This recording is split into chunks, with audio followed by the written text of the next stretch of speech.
In the winter of 1943, near the Hawkland coastline of Nordland County in German-occupied Norway, Oberleutnant Dr. Friedrich Keller, a 34-year-old signals physicist assigned to the Wehrmacht-Forschungsamt, became the subject of a classified inquiry whose details were never formally released. Records indicated his assignment involved geophysical measurements associated with auroral disturbances, under the guise of enhancing long-range radio reception for Kriegsmarine communications. Surviving fragments from logistical manifests referred to the location as Station K-17, an installation with no surviving construction permits or engineering diagrams, staffed by approximately 30 personnel whose names appeared only in incomplete rosters marked as temporary deployment. The initial directive described operational objectives as the study of Nordlichter Magnetfelder betreffend, a phrase whose translation remained ambiguous, though translated summaries noted that the wording implied investigation of field distortions exceeding natural expectations. Keller had completed prior service at the Peenemünde Proving Grounds, though his specialization in low-frequency atmospheric propagation suggested a secondary role in weapon telemetry rather than direct armament development. A personnel summary dated February 12, 1943 stated that his presence in Norway was necessitated by anomalous data received on 19 kHz and 22 kHz naval monitoring channels, reportedly coinciding with intense auroral activity. The surviving note attributed this conclusion to unregelmäßigkeiten, nicht dem Ionosphärenmodell entsprechend, indicating deviations inconsistent with recognized ionospheric behavior. No further description of these deviations was retained in the presently accessible file. According to an unsigned logistics excerpt, Station K-17 occupied a modified warehouse concealed beneath a series of camouflaged earthworks and snow barriers, situated approximately 3 kilometers inland from submerged telecommunication cables supplying the Atlantic coastal network. Local structures were requisitioned without municipal reporting, leaving limited civilian documentation. A confiscated Swedish Red Cross report from March 1944 mentioned unusual electrical hum and light phenomena above the fjord, though the phrasing within the translation appeared cautious and lacking attribution. This translated note added that the inhabitants refrained from leaving their houses when the green light turned white, a statement with no explanatory detail and no cross-verification within German records. Keller's earliest surviving communication from the station consisted of a partially redacted message addressed to the Kriegsmarine Naval Intelligence Office. It claimed, Storsignal aus unbekannter Quelle mit Wachsender Intensität, meaning interference signals from an unknown source with increasing intensity. The attached data table was erased except for column headings referencing amplitude, magnetic declination, and echosphere index. The term echosphere did not appear elsewhere in known Axis scientific literature of the period. Handwritten annotations in a separate margin requested immediate clarification regarding the definition of this index, but no response or explanation survived in the file. The inquiry's initial scope was strictly technical. Keller was to determine whether the interference originated from British counterintelligence broadcasts, Soviet Arctic stations, or uncalibrated maritime weather instruments.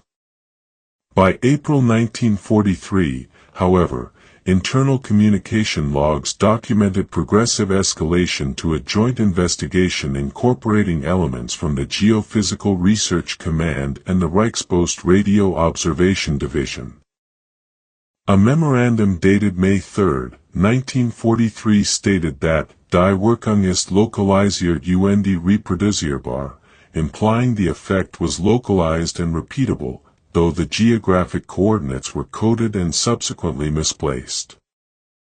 The recovered version of the same report, likely a Soviet archival copy acquired during later intelligence exchanges, contained an added notation in Russian indicating, meaning the source lay underground.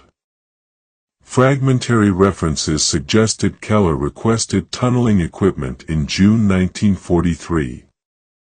A requisition order bearing his signature asked for seismic sensors and earth conductivity meters suitable for basaltic structures.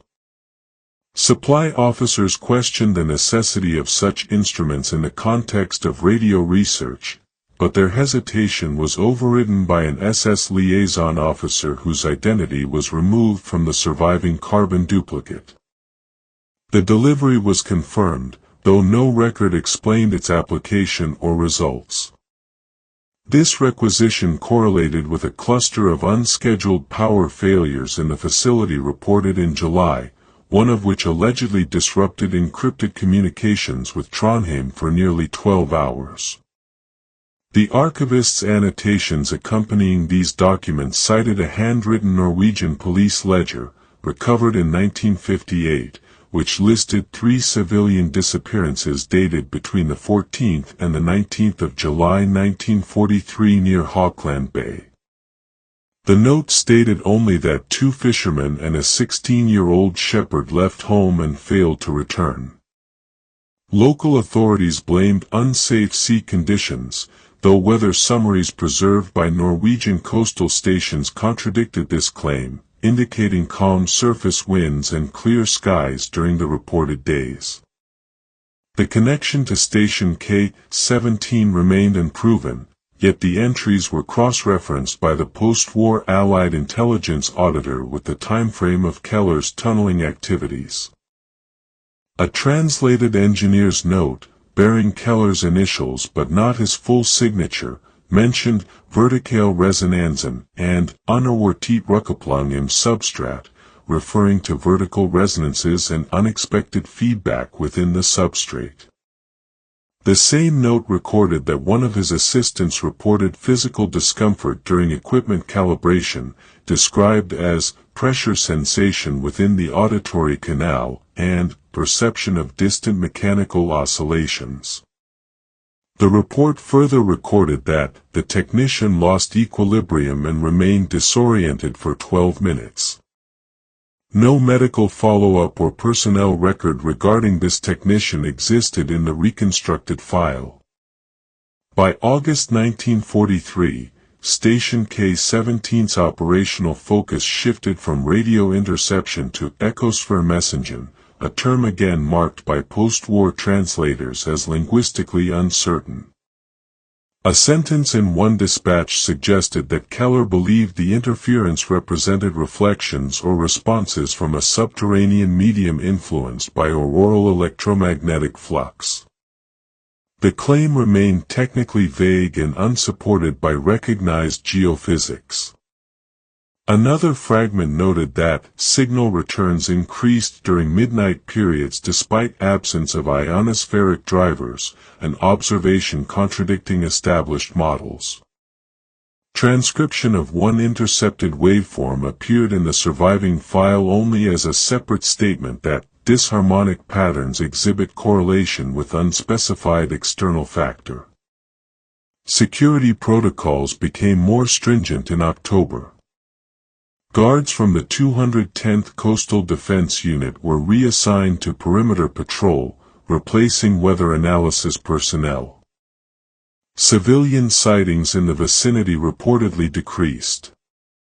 A confiscated Norwegian postcard, never mailed, described large boxes unloaded by silent soldiers at night, though the writer was unknown and the intended recipient's address was illegible.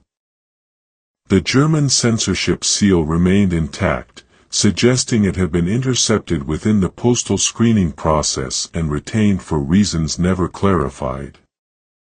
The translator's supplement noted that the handwriting indicated an elderly author, likely local to the region, but offered no further commentary. Technical reports within the same timeframe adopted increasingly fragmented structure. Some paragraphs contain single-sentence observations without context or introduction. One stated that resonance gaps migrated 90 meters north-northwest between measurements. Another claimed magnetic vector alignment deviates from terrestrial norm when power output is sustained beyond threshold. The archivist's hypothesis, though unstated formally, could be inferred from bracketed remarks indicating that Keller's team was no longer monitoring natural signals but generating controlled emissions directed underground. No explicit authorization for such experimentation was located in the file. According to a Wehrmacht medical officer's log, 2 personnel were treated in November for temporary visual distortion after exposure to experimental equipment. Their condition resolved within hours, yet the report mentioned involuntary pupil dilation inconsistent with recorded light exposure. Following this incident, Senior Command issued a reduction in civilian contact by ordering sealed transit routes between the station and Hawkland Supply Depot. Surviving delivery receipts from December reflected only minimal food and fuel shipments, suggesting the installation was increasingly self-contained, though no explanation was provided for reduced consumption levels relative to prior months. By January 1944, mentions of Keller's name diminished in internal documents, replaced by references to Head of Research Division K. His signature ceased to appear on technical approvals. Whether this reflected bureaucratic reorganization or personal removal remained unconfirmed. A marginal note in a later Soviet intelligence transcript suggested that an SS officer named Falkenmeyer visited the site in early 1944 to evaluate the experiment's Schutzwürdigkeit, meaning its necessity for protection. No biographical data on such an officer could be firmly matched. In a relocated fragment from Berlin's cryptologic archive, one analyst expressed concern that the project's scientific documentation lacked chain of custody and formal vetting. The initial Allied interest in Station K-17 began after German surrender in May 1945, when British North Norwegian Command inspected the region as part of Operation Apostle. Most German installations had already been catalogued by advancing forces, however, the precise coordinates associated with K-17 were missing from captured maps. The British patrol reportedly located only a scorched foundation and scattered metal debris partially embedded in permafrost. The single surviving structure, described in a post-operation briefing, consisted of a reinforced subcellar partially collapsed by explosive charges. The document indicated heavy burning present, no recoverable equipment, structural damage consistent with demolition charges used to deny access. No human remains were discovered. Demolition was assumed to have taken place during German withdrawal, though no sabotage orders or timeline matched the extent of the destruction. Recovered artifacts included broken ceramic insulators, fragments of coaxial cable not commonly deployed in inland facilities, and a warped steel cylinder which analysts identified as a modified seismic probe. A British engineer attached to the report noted that some alloy compositions did not correspond to standard German materials, including one piece with unusually high manganese content. These items were boxed and shipped to a classified research facility in Scotland. Later inventory records failed to trace their final disposition.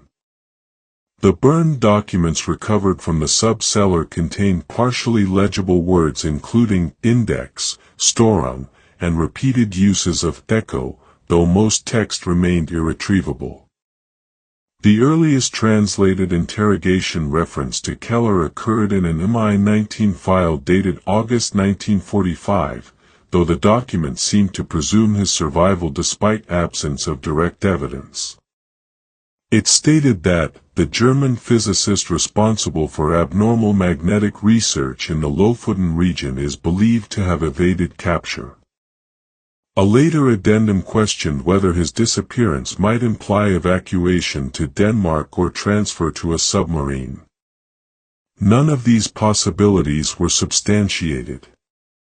The same report categorized his case as no longer of immediate operational priority, but marked his file for long-term observation due to incomplete intelligence. During NATO's formal establishment in 1949, archival reclassification procedures integrated portions of the Hawkland documentation into joint inventories previously under British sole custody. Many entries were then stamped "restricted, continuing evaluation." The reason for renewed attention in the early 1950s was not explicitly stated in available correspondence. A 1953 memorandum from the Supreme Headquarters Allied Powers Europe Communications section referenced legacy interference problems in northern maritime frequencies, comparing them to unresolved anomalies documented by the enemy's former Arctic research teams. Such phrasing appeared to allude to Keller's work without naming him explicitly. The reappearance of the term echosphere occurred in a decrypted German transmission strip discovered in 1956 by a British archival clerk tasked with cataloging irrelevant or obsolete wartime intercepts. The fragment, translated and appended to the existing dossier, stated that echosphere threshold achieved at 0100 hours. The translator's annotation pointed out that the word threshold was accompanied by an exclamation mark in the original, an unusual stylistic feature in military communication. The context remained absent, missing the surrounding data that would clarify the nature of the threshold. This discovery precipitated renewed examination of misplaced files and initiated cross-checking with Norwegian authorities to locate any additional surviving records near Hawkland. A round of field interviews conducted that same year resulted in 3 testimonies from residents who had lived near the area during wartime. These transcripts survived only in summary form. One informant stated that German personnel carried strange metal rods into the ground and listened to the earth. Another claimed that dogs would not go near the fenced region. The third stated that the Germans left during the night without lights, and the ground trembled afterward for many minutes. There was no corroboration for any of these assertions and no indication whether the interviewed individuals knew each other or were influenced by post-war rumors. During the same reinvestigation period, decrypted Soviet files recovered from Berlin in 1957 revealed that the Red Army had also identified missing German research assets in northern Norway. A translated fragment from a Soviet field report referenced magnetoacoustic disturbances detected after enemy retreat, and included the observation that local granite exhibits altered conductive properties. Whether this was a deliberate comparison to earlier German notes was unclear. The margin included a typed recommendation that the site be examined further when access became feasible, though no evidence suggested the Soviet Union pursued the matter. Despite these accumulating fragments, no coherent laboratory archive or technical schema from Station K-17 existed in intact form. Allied analysts assembled partial interpretations from the incomplete documents, presuming the research sought directional radio methods using auroral reflection. However, the recurring emphasis on subterranean resonance contradicted this hypothesis and remained unexplained. A speculative phrase emerged in internal notes that the emissions were not intended to travel skyward. Such wording, though possibly reflecting mistranslation, suggested intent to channel signals downward, into the ground or beneath coastal terrain. Through the late 1950s, Keller's name resurfaced sporadically in electronic intelligence summaries concerning former Axis scientists absorbed into Western defense efforts. Some analysts considered the possibility that he might have been recruited under classified arrangements similar to those applied in Operation Paperclip, though no corroborative contract, visa, or immigration record existed. A German chemist interviewed in Munich in 1958 referenced a man named Keller who once dealt with auroral oddities, but could not confirm whether he was the same individual formerly stationed in Norway. The chemist claimed to have last heard of him in Denmark late in the war, though his account lacked supporting documentation. The absence of personal artifacts from Keller complicated efforts to verify his movements. No letters, diaries, or family contacts appeared in German municipal records still available to Allied researchers. His listed birthplace in West Prussia had undergone Soviet administration and population transfer after the war, causing many civil registries to become inaccessible or destroyed. A 1959 inquiry file noted that all surviving photographs of him were of low resolution, included within group images, and offered no certain means of visual identification. Attempts to match fingerprints failed due to missing Wehrmacht personnel cards. The archivist tasked with centralizing what remained of the K-17 dossier assembled these notes into a provisional chronology, acknowledging significant uncertainty throughout. The summary concluded that no supportive evidence existed to indicate the continuation of Keller's research after 1944, yet the recovered German intercept from 1956 and sporadic references to the Echosphere hinted that remnants of his work may have persisted covertly. The British internal cover page placed on the reconstructed file labeled it as the Hawkland Record, indicating its designation for internal classification purposes. In 1961, a brief correspondence between NATO technical officers included one line stating that Hawkland anomalies remain without satisfactory physical explanation. This sentence represented the final confirmed official reference before the file entered long-term archival storage. Yet cross-referenced logs demonstrated that the archivist continued to seek additional sources beyond directive. A misplaced annotation in the file's back matter stated that the translator may have been present at several interviews, though no personnel identification number was linked to that note, and its authorship could not be assured. The phrasing implied access to classified operational knowledge beyond a translator's role, though the bureaucratic form did not reveal to whom this assessment referred. The final entry for this segment of the reconstructed dossier came from a maintenance register inside the archive vault, listing the Hawkland materials as consulted by authorized intermediary, December 1962. The signature was illegible.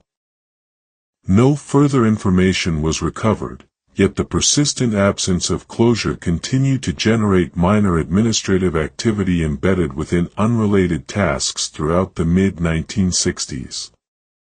The Hawkland materials remained categorized under dormant operational holdings and were not scheduled for destruction, a deviation from standard procedure that was not explained in any of the retention forms. This lack of compliance with policy suggested that at least one decision-making official considered the content still of potential relevance to ongoing assessment tasks. The chain of custody entries became sporadic, almost perfunctory, reflecting minimal oversight, though signatures implying intermediate review appeared intermittently. One such signature was later linked to an archivist working temporarily for NATO's Scandinavian Communications Group, though the relevant personnel file was sealed for reasons not disclosed. An undated correction slip inserted within the file's binder indicated that misfiled translations of Soviet geophysical studies might contain contextual connections to earlier German references. The note advised cross-referencing specific Russian language terms with subsurface acoustic magnetism, a phrase not previously present in the reconstructed dossier. No follow-up memorandum detailed whether this cross-referencing occurred. The archivist's handwritten annotation near the margin stated that the Russian term in question could also be translated as deep earth harmonic influence, though the interpretation remained subject to linguistic ambiguity. The presence of this annotation implied the archivist possessed both foreign language capability and technical familiarity exceeding a standard cataloging role.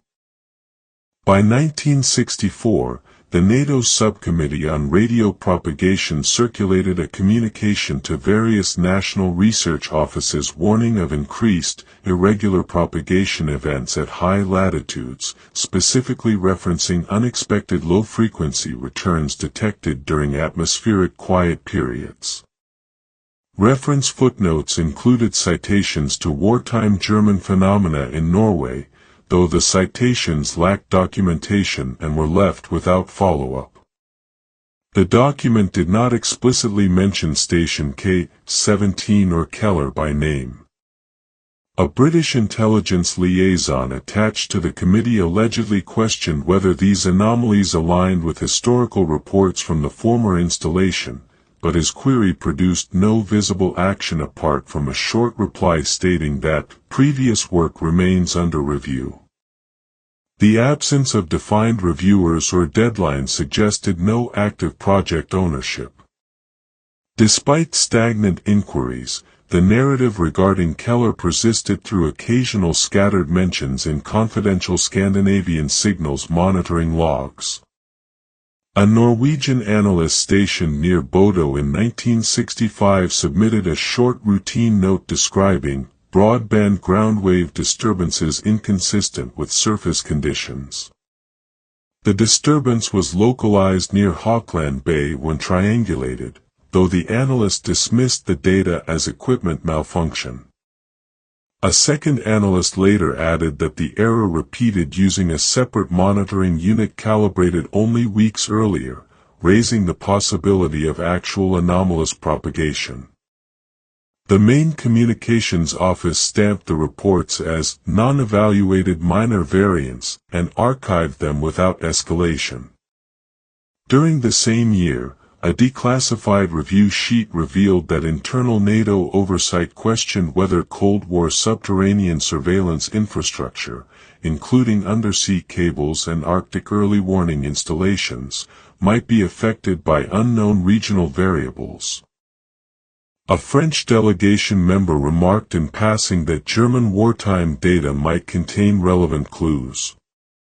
His comment concluded that enemy investigations into northern geological resonance remain poorly understood. No additional comments were appended, and no evidence confirmed whether the matter was pursued further.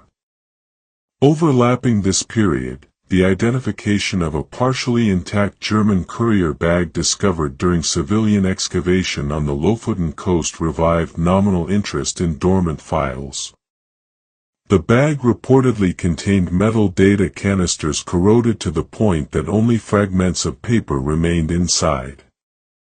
One fragment bore the imprint K-17/Physic and included a grid of alphanumeric entries too incomplete to interpret.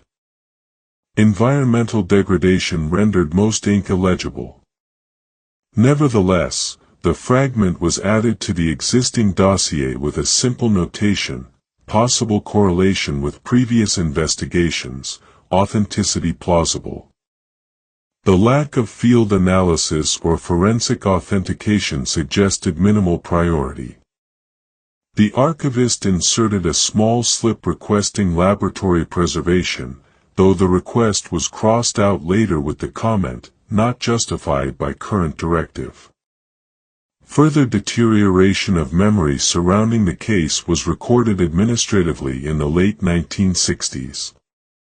A file transfer record from 1968 moved the Hawkland materials into a deeper archival tier under a category associated with inactive scientific incidents. This categorization was possibly influenced by a general resource management effort designed to consolidate little-used intelligence artifacts. Nevertheless, the separate chain of custody sheet recorded an unusual security requirement mandating that the binder remain sealed except with dual authorization despite no operational activity at the time. The archivist initialed this form but added no explanation. Post-war intelligence records from earlier years continued to resurface occasionally.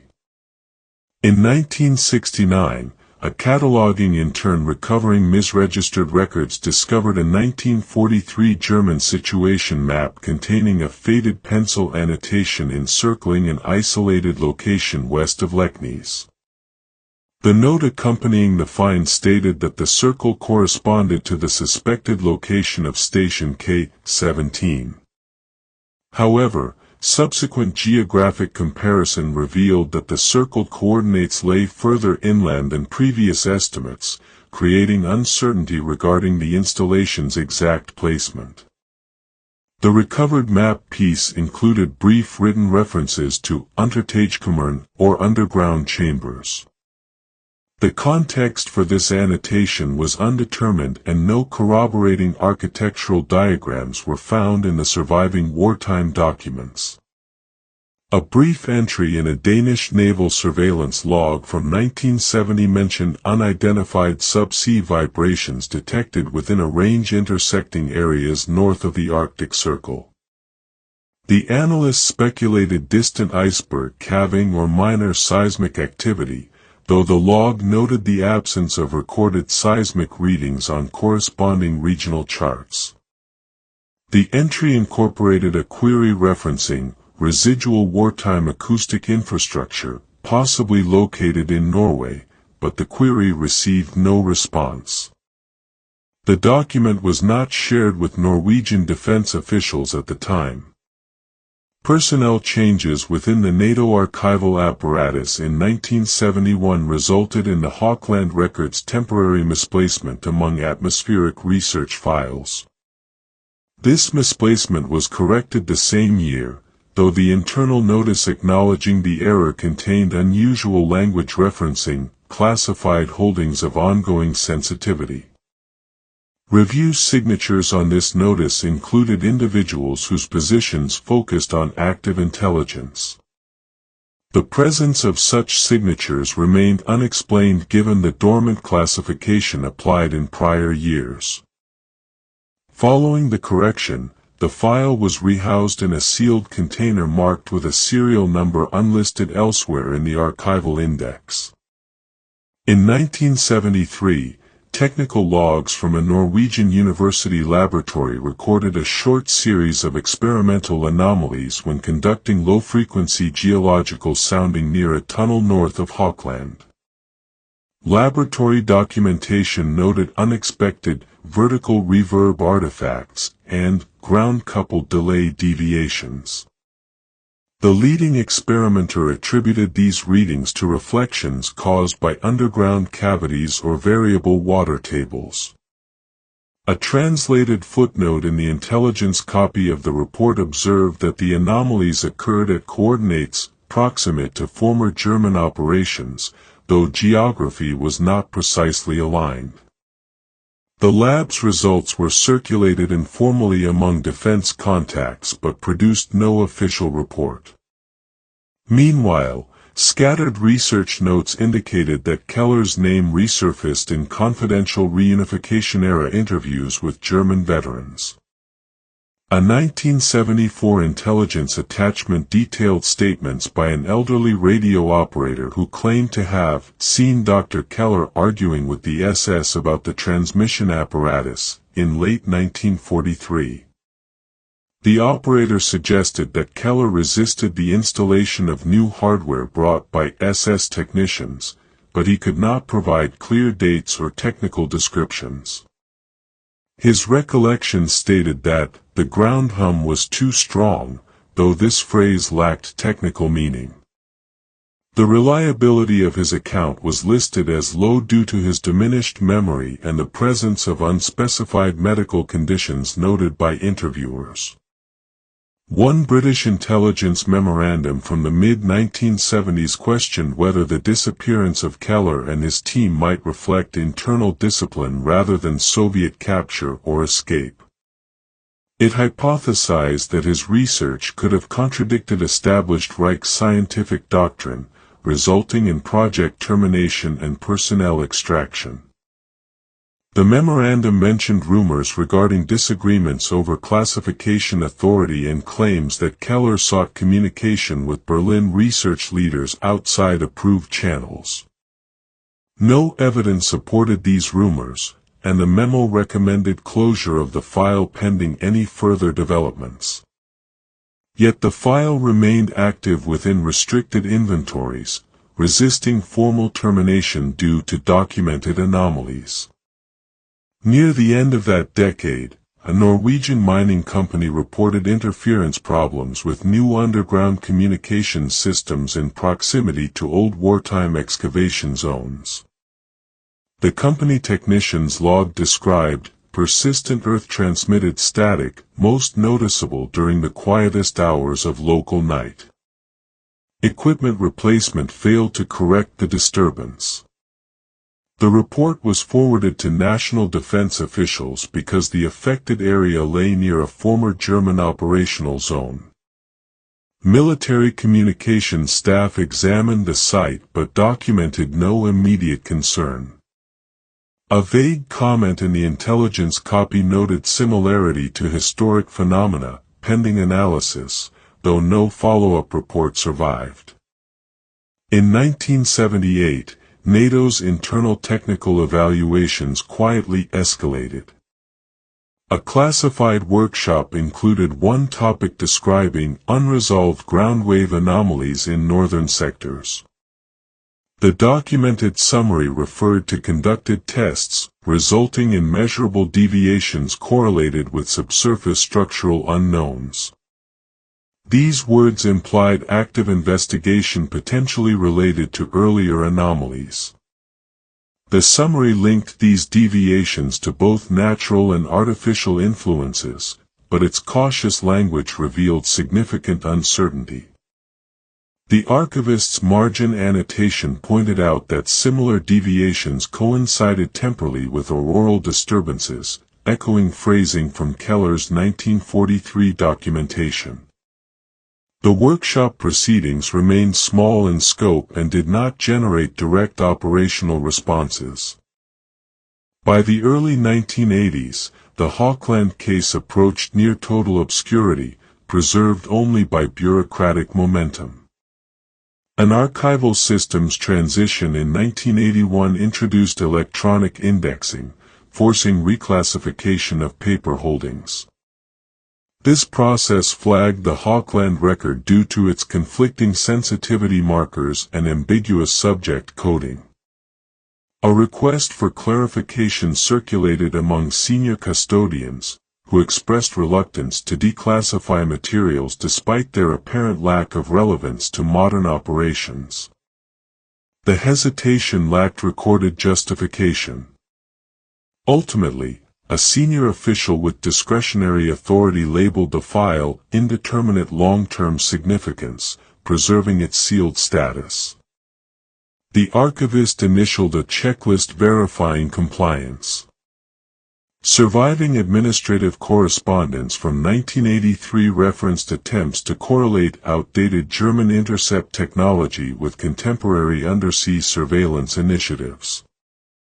The assessment mentioned legacy anomalies which remain formally unresolved, and noted potential implications for acoustic detection reliability in Arctic waters. The Hawkland case was cited indirectly as an example of insufficiently explained historical sensor behavior. No specific investigative tasks were assigned. However, this internal acknowledgement preserved awareness of the case at a higher administrative level than previously documented.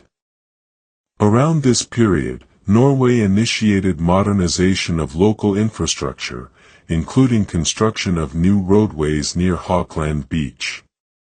Preliminary geological surveying conducted to support this construction included subsurface radar imaging.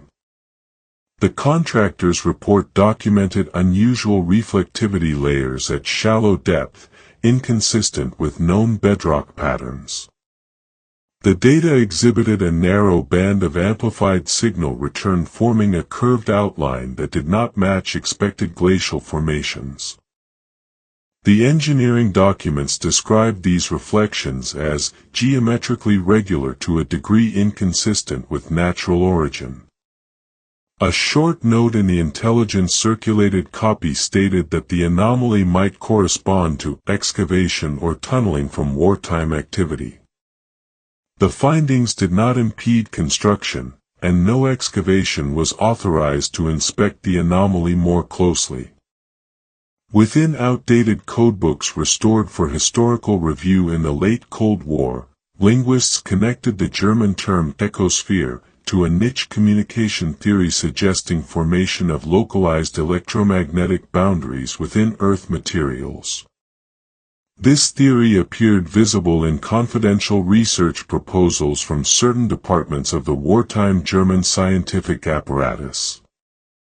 The scenarios described possible systems in which signals transmitted into the ground could be partially preserved or reflected within a material layer at specific depths.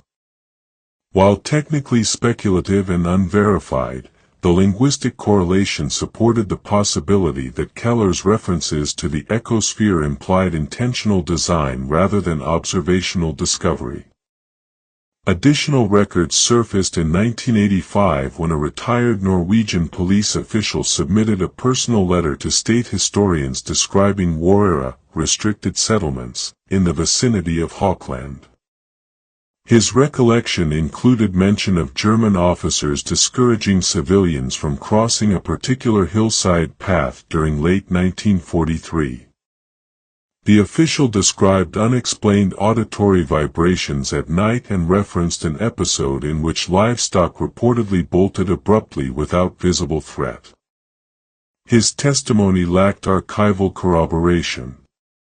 Yet the Intelligence Consolidated version of the letter included remarks from an unnamed reviewer stating that such recollections conform loosely with known restricted sectors. The absence of factual cross-verification rendered the account observational rather than evidential. Administrative restructuring in 1987 reorganized archival classifications once more. The Auckland record was placed under a combined heading for obsolete geophysical intelligence. The reorganization produced a comprehensive inventory check, prompting limited review of the case file by newly assigned archivists. One reviewer appended a private remark near an early document. Translator suggests suppressed context. The remark referenced unidentified translator involvement not previously documented with clarity. It implied that translated elements within the file might reflect informed selection rather than neutral rendering, though the remark did not attribute any motive. In 1989, a minor electrical anomaly recorded at a NATO radar station in northern Norway generated routine inquiry. Engineers observed temporary low-frequency interference emanating concurrently with seismic readings traced offshore. The interference coincided within seconds of a minor geomagnetic fluctuation, though the magnitude was below guidelines requiring protocol escalation. Technical staff compiled logs indicating waveforms inconsistent with known civil infrastructure and not correlated with mining or maritime operations. The logs were transferred to long-term storage, and no formal investigation occurred. Notably, in this entire period, Keller himself remained absent from all authenticated documentation.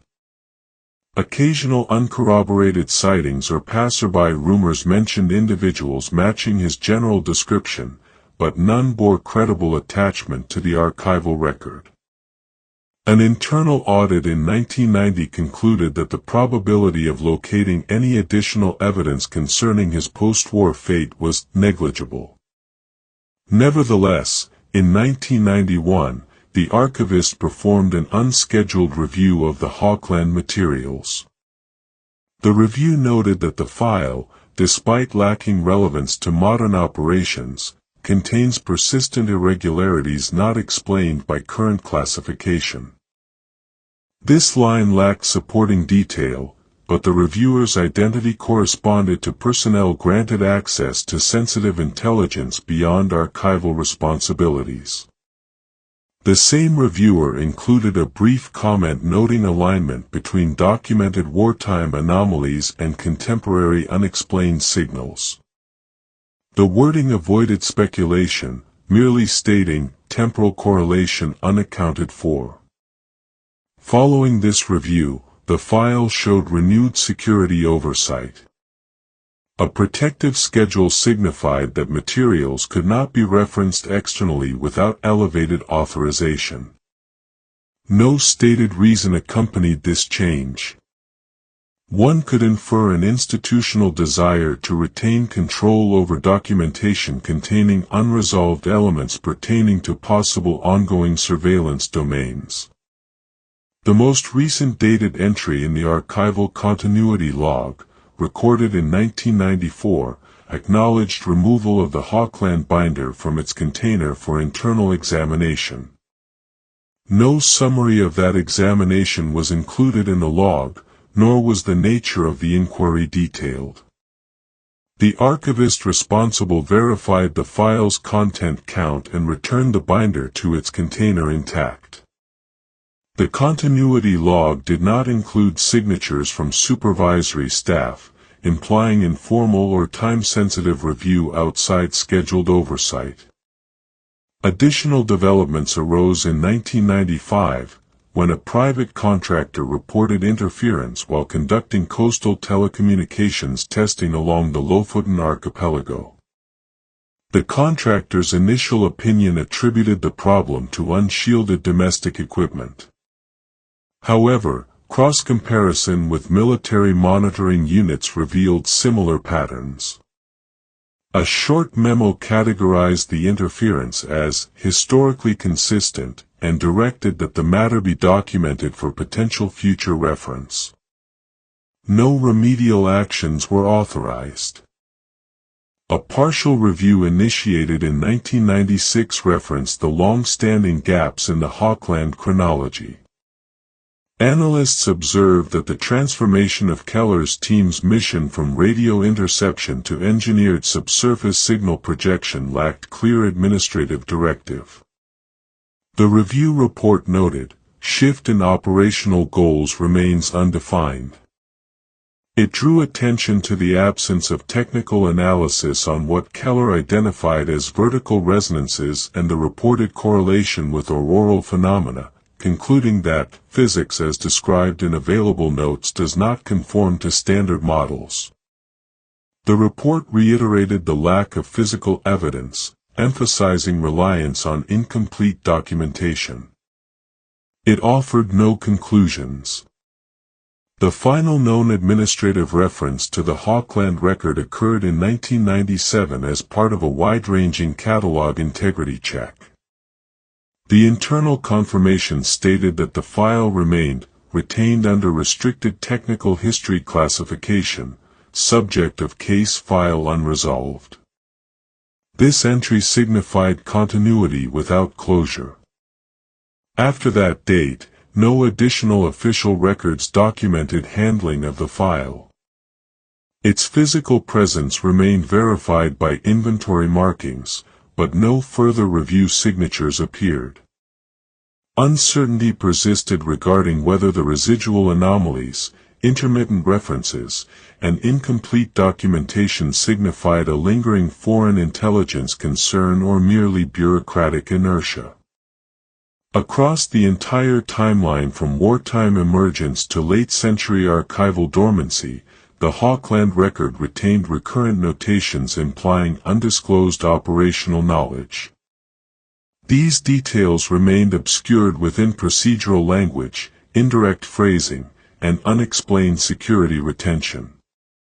The consistent absence of Keller from the historical record reinforced the unresolved nature of the investigation and left core aspects of the case dependent on conjectural links between scattered data fragments.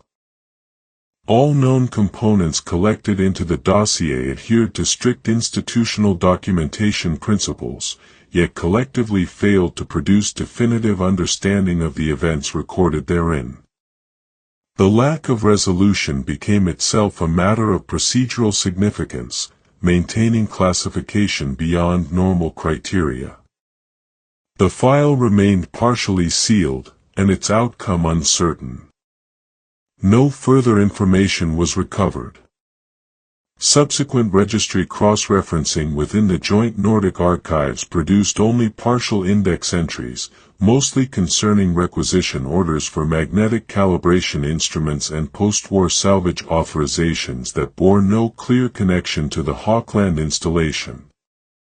Yet in 1957, a separate communication routed through the Defense Science Liaison Office in London indicated renewed correspondence with the Norwegian Ministry of Trade and Industry regarding the same geographic coordinates, identified not as a decommissioned research site but as an active, survey zone under restricted environmental observation.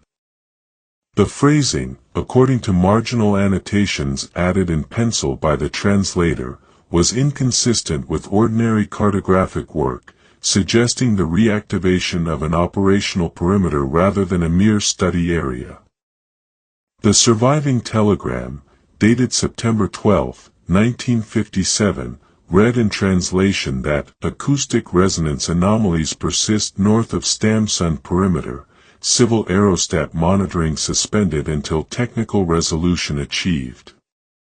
The directive was unsigned, carrying only a typed code DFN/22A, traced later to a temporary administrative section within the Royal Norwegian Air Force.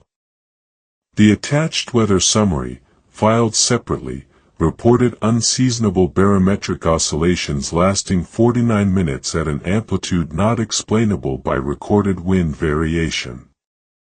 The inclusion of both documents in the British file implies that liaison channels between Oslo and London were still functioning under joint security protocols established at the end of 1949, although no surviving agreement explicitly covered the Hawkland coordinates. Between late 1957 and early 1958, additional memoranda refer to a technical party under civilian cover, dispatched from Tromsø to Lofoten. The convoy included 4 trucks and 1 mobile laboratory marked as belonging to the Geological Survey, but receipts show their destination as Station H1, which matches the grid location used in pre-1945 German magnetic experiments. There is no subsequent entry in the vehicle return logs. According to the translator's marginal note, likely inserted during compilation of the dossier in 1964, the absence of closure in the motor transport registry is anomalous, as Norwegian ministry practice required acknowledgement of all vehicle disbursements, especially those under foreign observation programs. A separate intelligence summary, classified, restricted, distribution by hand, described intermittent signals on frequencies associated with wartime meteorological transmissions. Recorded in February 1958 by a naval listening post near Andens, the emissions were characterized as short, non-repetitive harmonic sequences lacking intelligible modulation. An engineer's assessment included the line, source possibly instrumental, possibly atmospheric, persistence inconsistent with auroral reflection. No official interpretation followed. By then, attention within Allied research channels had shifted toward ionospheric communication testing under NATO coordination. However, The timing of these and signals corresponds closely with the recorded reappearance of restricted activity in the Hawkland sector. The archive reveals a narrow paper trail from March 1958 bearing the designation Echosphere Observation, Phase 1. It appears in a requisition order from the Norwegian Defence Research Establishment to acquire cylindrical transducers, precision-mounted, 12 units, for deployment within geomagnetic sector 68N, 69N. The purchase order, though written in civilian terminology, is cross-referenced with a NATO funding ledger marked Special Projects Allocation. The translator's annotations indicate the presence of a removed page, evidenced by consecutive numbering but missing content, which may have contained the technical justification or primary sponsor signature.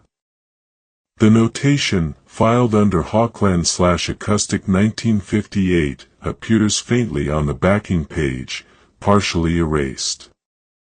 By June 1958, British Liaison Officer H.K. Rowley reported to the Air Ministry that Norwegian authorities had conducted acoustic propagation tests in shallow fjord conditions, seeking correlation between solar index variations and low-frequency magnetic drift.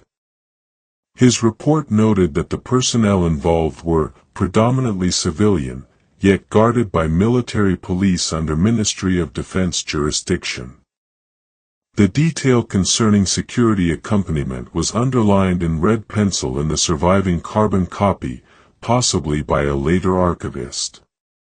The accompanying field photographs, referenced but not found in the file, were logged as 6 negatives depicting equipment similar to underwater listening devices, though positioned inland, not at sea.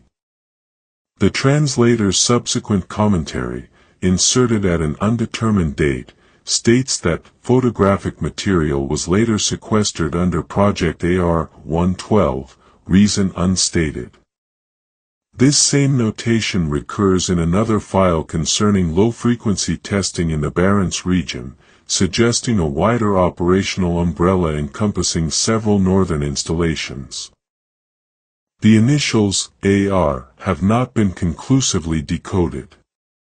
Internal memoranda from 1959 attribute the program to atmospheric resonance research, but this designation may represent a convenient technical cover, as the acoustic nature of the devices observed contradicts purely atmospheric application. In December 1959, the Norwegian government's Internal Communications Review flagged an irregularity in telegraph relay protocols between Bodo and Narvik. Specifically, coded messages bearing obsolete wartime identifiers were transmitted from a relay tower near Leknes during periods when no civilian traffic was authorized. The transmissions contained sequences resembling the structure of German Wehrmacht field cipher headers but lacked content alignment. The analysis section at Bletchley Park, which had remained partially active for NATO cryptographic support, was requested to perform a pattern comparison. Their reply, dated February 3, 1960, indicated no intelligible key pattern discerned. Transmission origin remains indeterminate, though bearing suggests coastal reflection inconsistent with source location. What was not explicitly stated, yet can be inferred from marginal additions in the translation record, is that these transmissions coincided with a renewed NATO interest in northern acoustic monitoring systems. In an interdepartmental memo from April 1960, the phrase, "legacy German installation reactivated for unsanctioned research," appears, though later struck out in blue ink and replaced with "historic experimental remains." The correction is initialed AT, possibly by the translator archivist himself, whose initials appear throughout the file. His other marginalia show meticulous attention to chain-of-custody formalities, implying insider familiarity with classified handling procedures uncommon for external contractors. During the summer of 1961, a Norwegian Coast Guard patrol reported restricted access markers erected near Håklandsstranda, enforced by unidentifiable personnel wearing Ministry of Transport insignia. The patrol log remarks that the language spoken among them was not clearly Norwegian, possibly German or Dutch. No formal complaint was filed.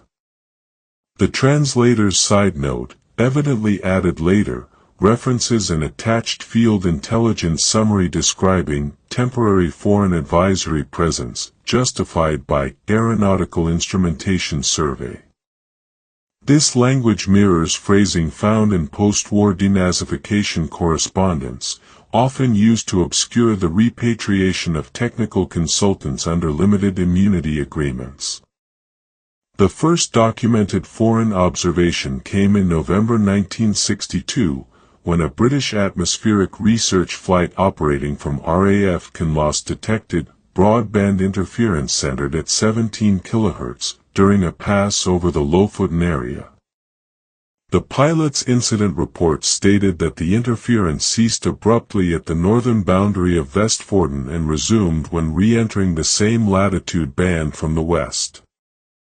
The data recorder malfunctioned twice during this flight, and the analog tapes recovered later exhibited magnetization inconsistent with routine equipment failure. The Norwegian Defence Research Establishment was informed but declined assistance, citing local environmental control restrictions.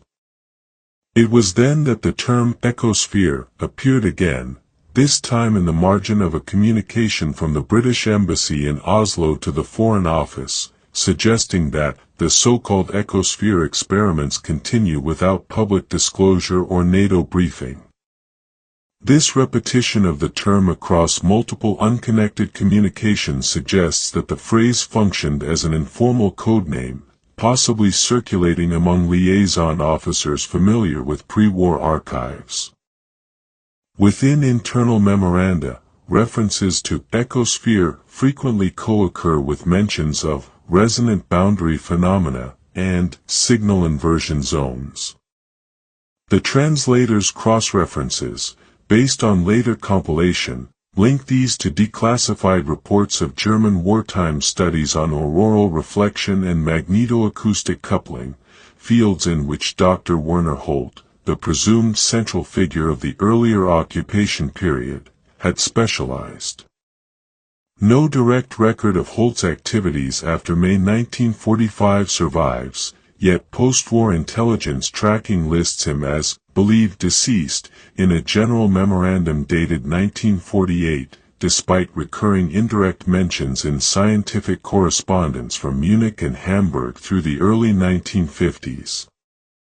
It is therefore possible that personnel associated with Holt's research continued informal collaboration in Norway, either independently or under provisional authority. One surviving Norwegian ministry document from 1963 refers to consultants possessing archival familiarity with the Håkland experiments. This phrase is ambiguous, but the translator's margin suggests consultants could mean surviving members of the wartime technical team operating under assumed civilian identities. By 1964, British liaison reports ceased entirely, replaced by Nordic Council technical communiques which mentioned only environmental acoustics and geomagnetic flux studies. Internal British correspondence nonetheless reveals an unease regarding missing materials. A handwritten note attached to a file routing slip reads, "All Håkland references to be retained locally, do not circulate through NATO Science Committee until verification of status complete." This caution was not characteristic of ordinary environmental research oversight. Within the same folder, a carbon copy of a translator's memorandum lists several serial numbers corresponding to Norwegian microfilm reels labeled E-phase and Klangfeld. The remark "reels returned, contents blank" is appended in typewriter ink of a different hue, implying retrospective addition by the compiler. The last officially dated entry directly mentioning the site originates from March 1965, when a British naval observer in Narvik filed a short notice concerning unusual optical pulsations reflected from cloud layers above Hawkland.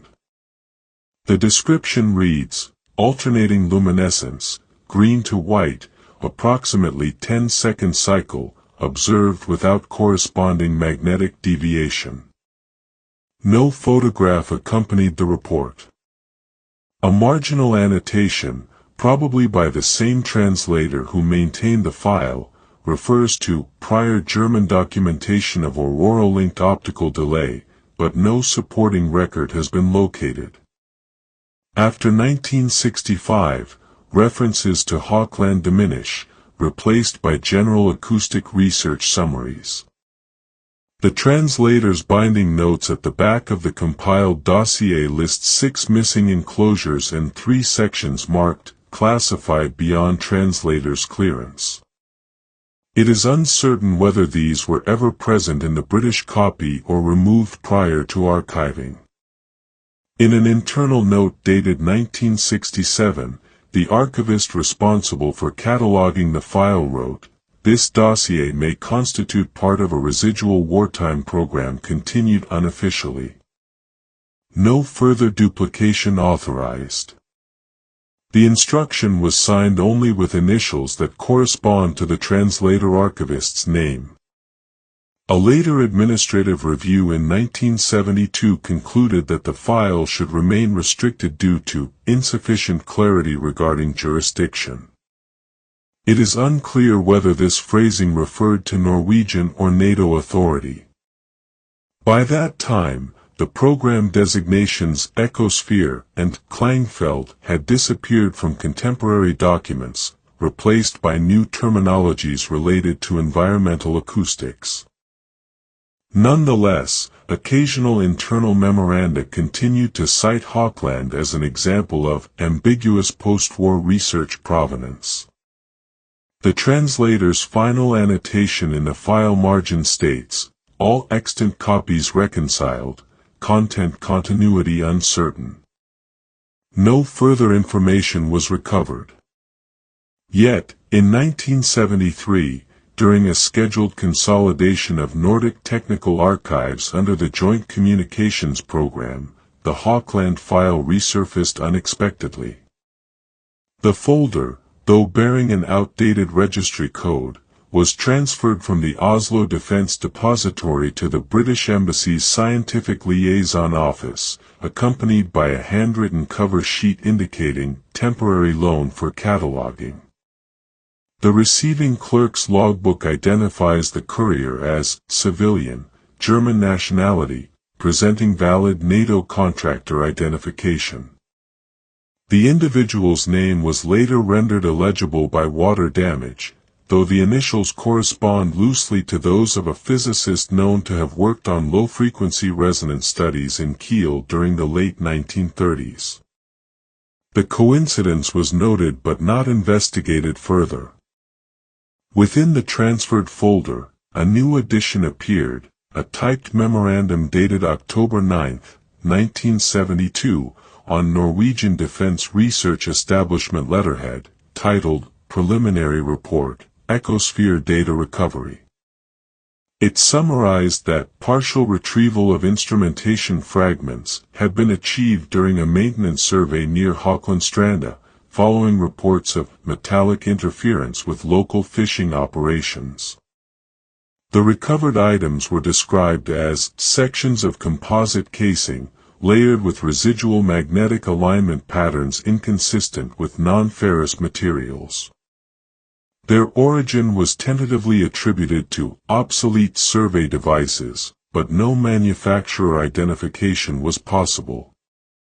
The tone of the report implies that the author possessed prior awareness of the project's classified nature.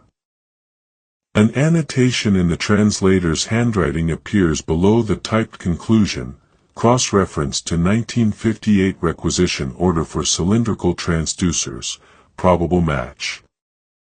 The handwriting is identical to earlier marginalia and therefore establishes continuity of the compiler's involvement beyond his presumed termination date. This continuity, while unexplained, aligns with later indications that the translator remained under contract as a special consultant for the British Embassy through at least 1975, with clearance to handle foreign scientific correspondence.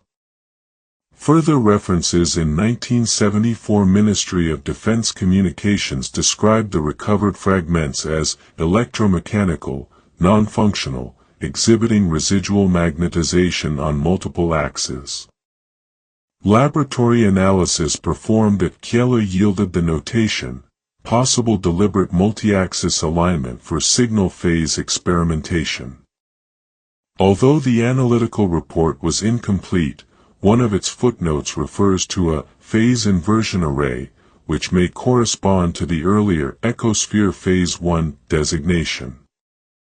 It is not evident whether this term referred to a physical installation or to a theoretical model.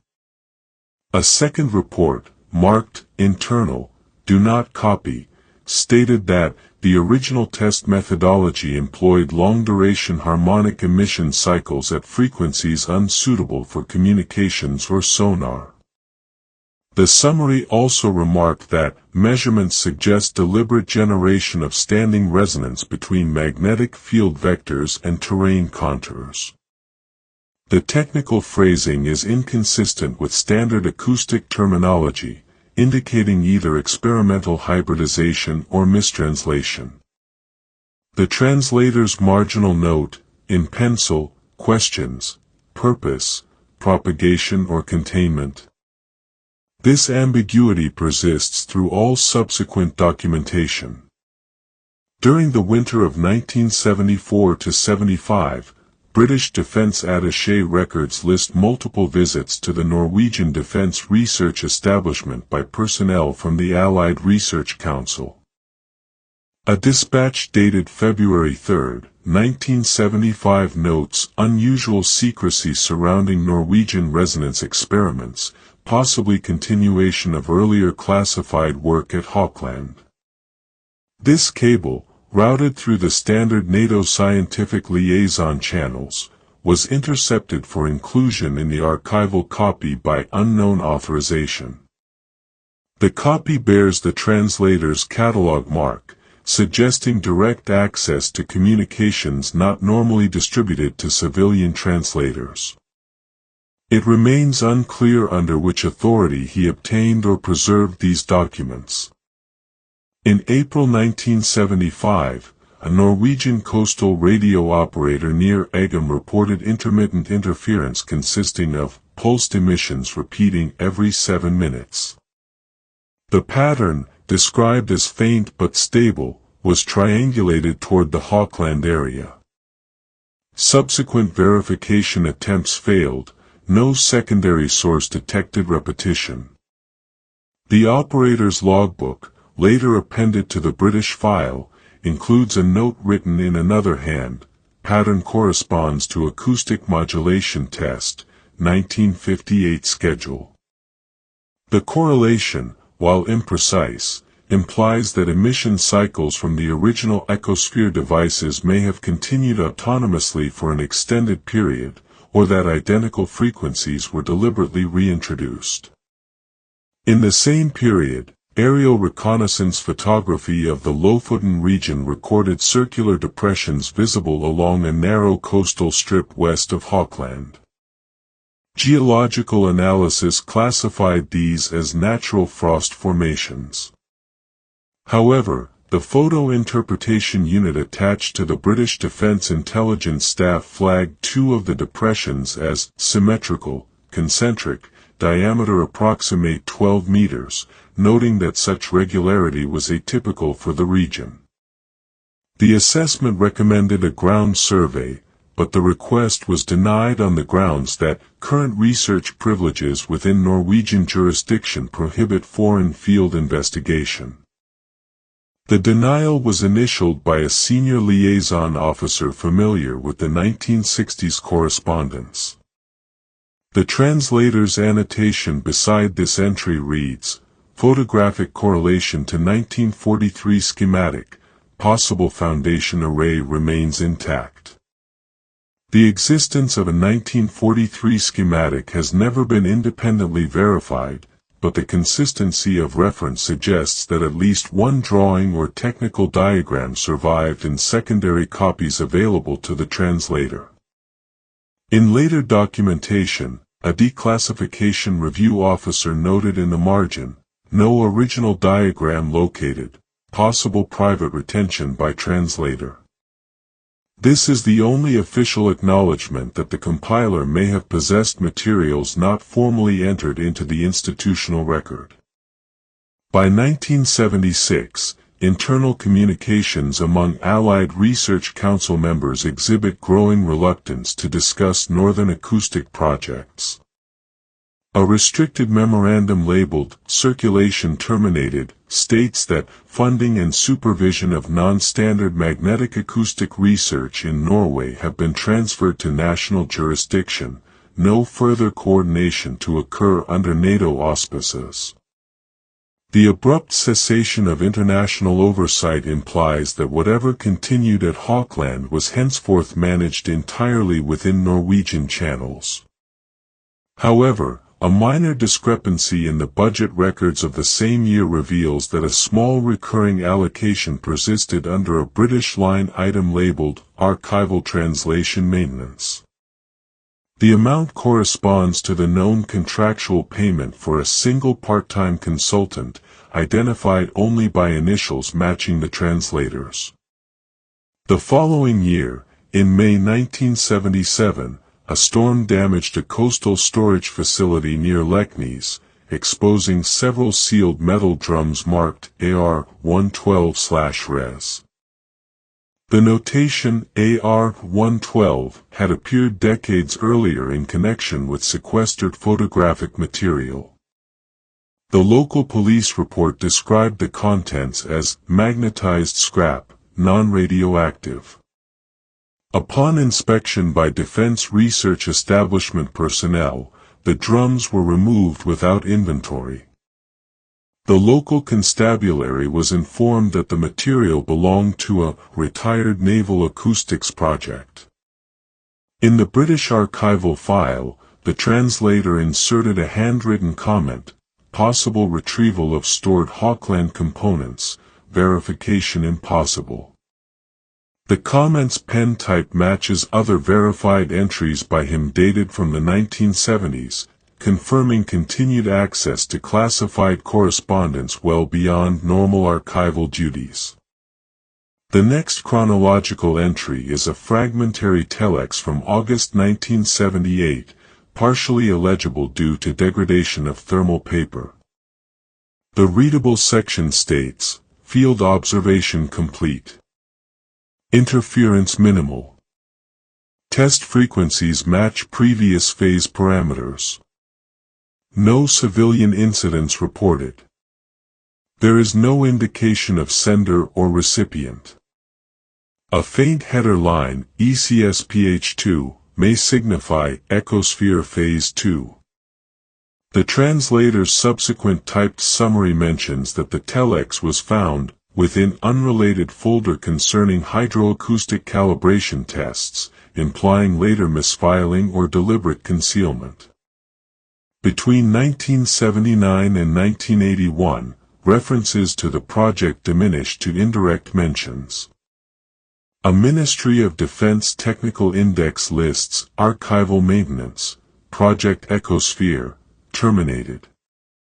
Yet within the same year, a separate registry catalogs acoustic reference data, northern sectors, under ongoing review.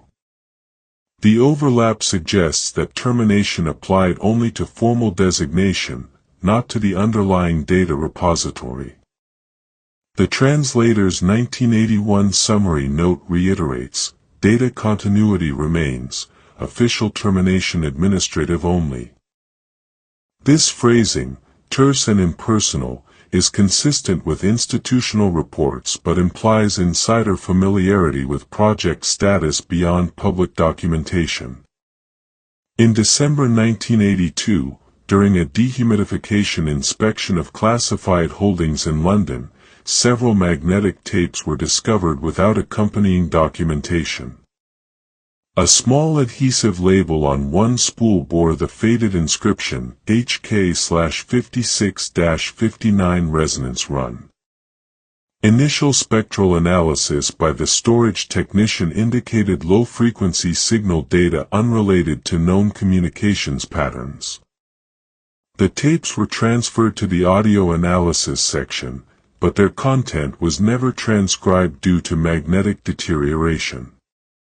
A subsequent memorandum filed by the translator lists these tapes under pending translation of notation. The phrasing is peculiar, as translation typically applied to linguistic rather than technical content, implying the compiler treated the signal data as encoded language requiring interpretation. In 1984, after a routine NATO archival audit, the Hawkland dossier was formally removed from active classification lists. The rationale given was obsolete scientific relevance. However, an internal routing slip attached to the final review page bears the instruction, retain translator copy for internal cross-checks.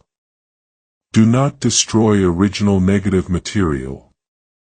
The order was initialed by a Defense Science Liaison Officer, and beneath the signature appears the faint annotation, transfer to T section per prior agreement with AT. The identical initials correspond to the translator's known mark. This suggests that upon administrative closure, a complete duplicate of the file was privately conveyed to the compiler or his department under continued restricted custody. After 1985, only scattered administrative traces persist. A personnel clearance ledger lists the translator's contract termination as voluntary, no further obligations. The date, however, postdates by several months the supposed archival closure. Later internal correspondence describes missing folio 3C, Echosphere/translator's copy, indicating that the master file could no longer be reconciled with inventory. The discrepancy remains unexplained. In 1988, a Norwegian parliamentary inquiry into foreign-funded research briefly mentioned classified coastal experiments under Allied auspices, mid-20th century, but omitted specifics. No direct reference to Hawkland was made. The Defense Research Establishment issued a general statement that no such installations remain active. Nevertheless, an internal British monitoring summary from that same year recorded low-level signal interference consistent with historical patterns detected near Lofoten. The translator's initials appear on the bottom margin of the analytical sheet, implying that he remained involved informally or retained access to monitoring data despite his official retirement. By 1990, the entire subject had disappeared from publicly available indexes. Yet the British Defence Archive inventory still included an entry for Echosphere documentation, unverified, listed as temporarily withheld from transfer. The annotation, compiler deceased, content integrity unconfirmed, was added in 1991. It is assumed this referred to the translator archivist himself, though the date and circumstances of his death were not recorded. The final preservation note, typed by an anonymous archivist, states, dossier incomplete. Original compiler's annotations form principal surviving interpretive record. No subsequent verification attempted. All known components collected into the repository adhered to official handling procedures. None yielded conclusive identification of the experiment's purpose or duration. The designation Echosphere ceased to appear after 1991. No further information was recovered. No further information was recovered. In 1992, an internal NATO archival modernization initiative prompted a review of dormant scientific and intelligence holdings from the 1940 to 1970 period. The Hawkland dossier was listed among files pending microform conversion, yet the relevant envelope, when retrieved from storage, was found to contain only blank sheets and one folded inventory card stamped removed for evaluation, return pending authorization. The custodian's log bears no return date. The entry is initialed by an individual who, according to personnel records, had never held clearance for Norwegian research archives. The oversight report describes the occurrence as a simple administrative error, though the translator's earlier annotations, still preserved on the reference index, suggest that the missing folio contained unprocessed telex transcripts from the late 1970s. In January 1993, the United Kingdom's Defence Intelligence Staff received a diplomatic cable from Oslo acknowledging the absence of these materials. The tone was perfunctory, yet it included an unusual sentence: legacy correspondence on resonance studies is deemed scientifically obsolete, but institutional confidentiality remains applicable. The same wording recurs in a concurrent internal British memorandum concerning Northern acoustic assets. The repetition of phrasing implies coordinated drafting, possibly intended to preclude further inquiry. The translator's initials do not appear on this stage of documentation, yet one marginal pencil note, format conforms to earlier Derry circulars, bears handwriting indistinguishable from his. By mid-1993, the storage facility at Hanslope Park reported the discovery of 3 reels of magnetic microfilm labeled Nordic Scientific Liaison 1959 to 1960. Examination revealed imagery of typed documents, most largely unreadable due to exposure. Frame numbering corresponded approximately to missing sequences from the Hawkland file. In the surviving legible section, a paragraph reads, "Signal inversion recorded at coordinate sector 68 degrees north 13 degrees east consistent with pre-war harmonic models. Continuation authorized pending verification of terrain stability." The language is technical, detached, and lacks attribution. The archivist performing the inspection remarked that the translation appeared to have been prepared by a non-native English speaker familiar with German syntax, which aligns with the translator's background as previously inferred. No official action followed. A subsequent cross-departmental review in 1994 reclassified all residual Norwegian acoustic documentation under a single administrative heading: Historic Field Studies, Category 7B. This relabeling effectively removed any project-specific identifiers such as Echosphere. The newly assigned file number corresponds to holdings designated for permanent retention without circulation. Within months, staff responsible for cataloging noted discrepancies between recorded and physical inventory counts. The incident report concludes tersely: 2 containers absent, presumed destroyed during consolidation. The absence of destruction certificates indicates otherwise. The translator's name, by then officially removed from service records, reappears in a related correspondence envelope bearing the notation consulted informally regarding foreign nomenclature. His signature does not accompany it, yet the inclusion implies that, despite administrative closure, he retained personal familiarity with the materials in question.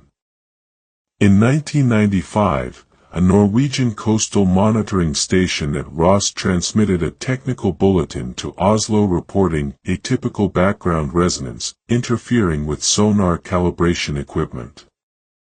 The bulletin was duplicated to British liaison out of routine habit, though the phenomenon was initially ascribed to trawler activity. The interference recurred intermittently for 8 days, manifesting as a steady low-frequency pulse beyond standard mechanical explanation. Afterward, no further readings were recorded. The matter was deemed closed, yet the liaison officer's summary refers to the anomaly as reminiscent of the 1958 Hawkland emissions. The phrasing was later removed from the archived copy, replaced by the neutral term unverified environmental noise. A single typed correction note appended to the British duplicate reads, per translator's prior correlation, emission profile identical within tolerance. The date of this correction, May 1995, suggests posthumous insertion or the continuation of the translator's role by another hand employing his conventions.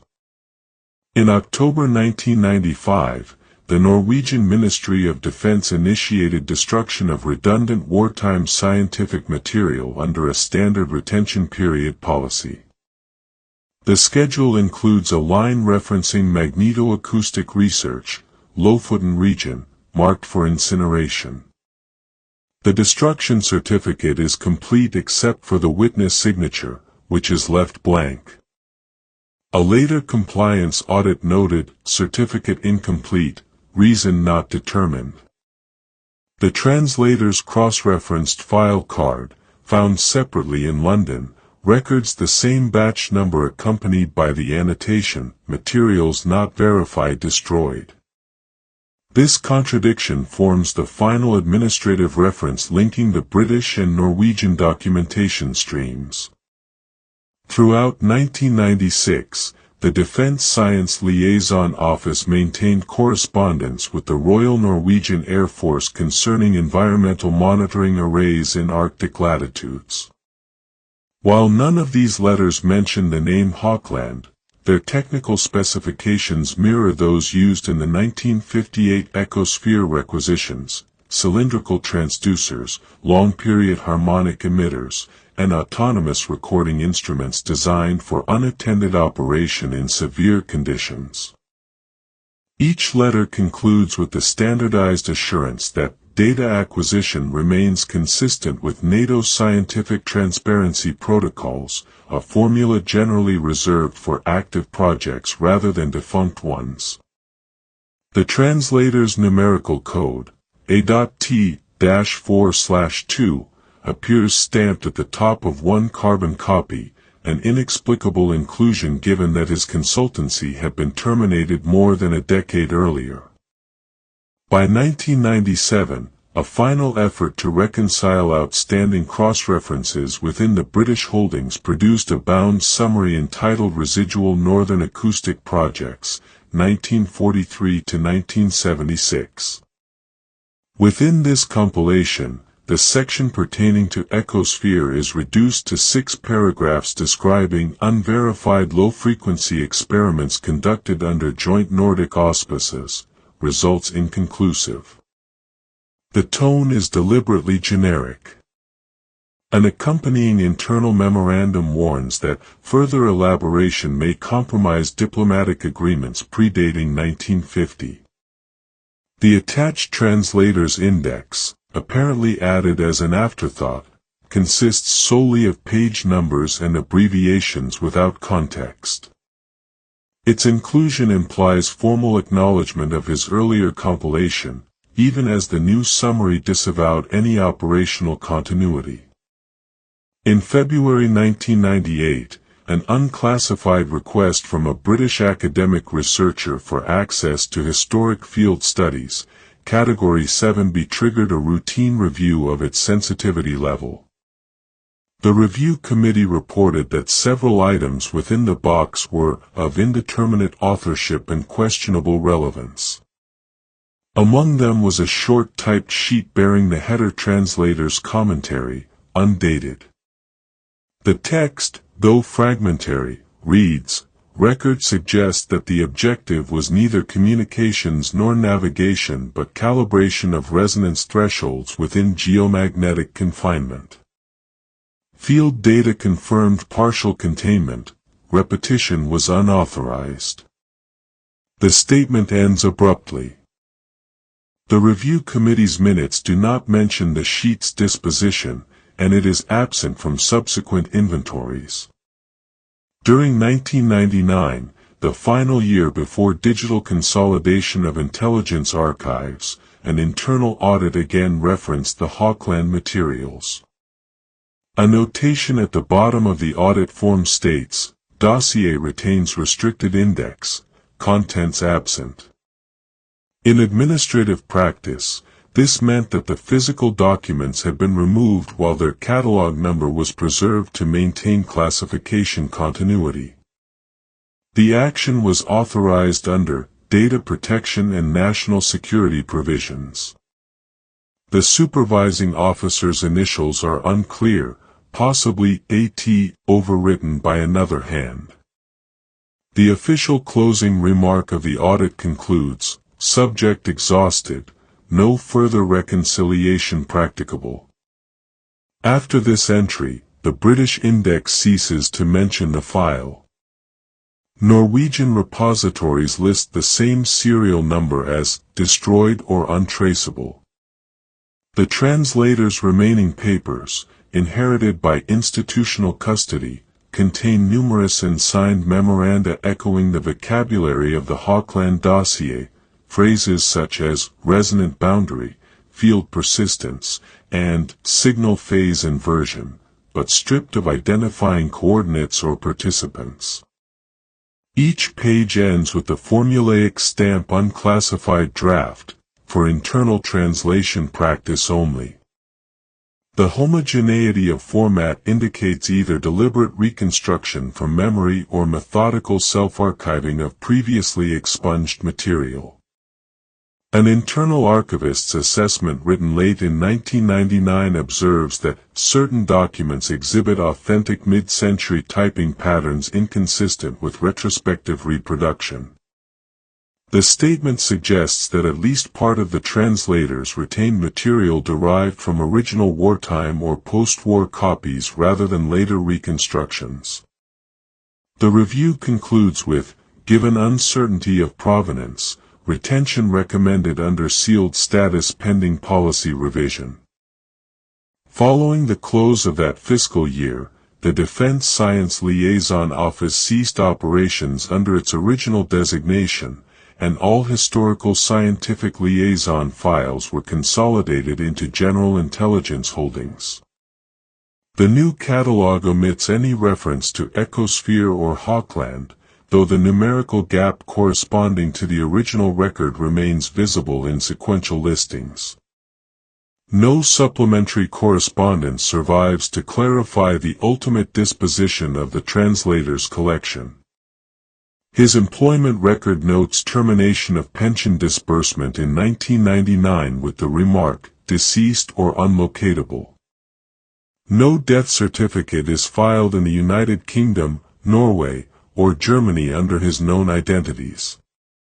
An undated institutional memorandum preserved in a separate administrative binder includes a single sentence, "Original compiler's expertise in foreign nomenclature remains invaluable. Further consultation contingent upon location of individual." All subsequent archival reviews cite the Hawkland dossier only as precedent for improved inventory protocols. None address the content of the experiments, the origin of the signals, or the identity of personnel involved after 1960. The surviving references remain consistent. Each record follows official documentation standards, each corroborates only fragmentary technical details, and none provide final explanation. All known components collected into the dossier adhere to strict institutional documentation principles, yet collectively fail to produce definitive understanding of the events recorded therein. The lack of resolution became itself a matter of procedural significance, maintaining classification beyond normal criteria. The file remained partially sealed, and its outcome uncertain. No further information was recovered.